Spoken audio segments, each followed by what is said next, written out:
By defy മേഖലയിലെ anonymous പ്രോജക്റ്റുകൾ.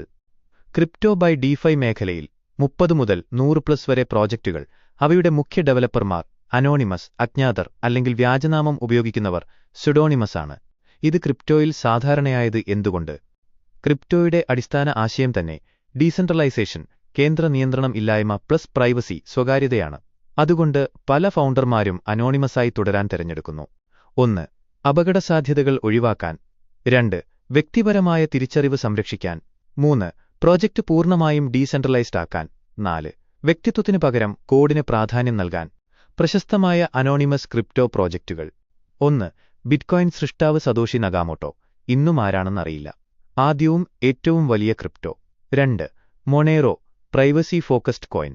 ആദ്യ സംഭാവനക്കാർ വ്യാജനാമങ്ങൾ ഉപയോഗിച്ചു. 3. NXT സൃഷ്ടാവ് BC next, അജ്ഞാതൻ. 4.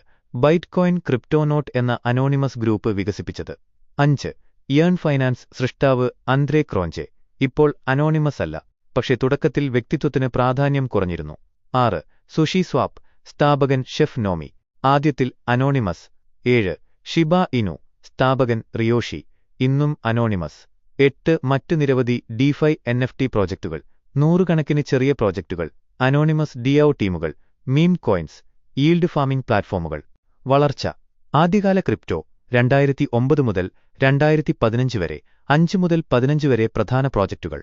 Defy and NFT വളർച്ച 2020 മുതൽ 2025 വരെ 50+ മുതൽ 100+ വരെ പ്രോജക്റ്റുകൾ. ക്രിപ്റ്റോ ചരിത്രത്തിൽ അനോണിമസ് ഡെവലപ്പർമാരുടെ എണ്ണം വളരെ കൂടുതലാണ്. പ്രധാന സത്യാവസ്ഥ: എല്ലാ അനോണിമസ് പ്രോജക്റ്റുകളും നല്ലതല്ല.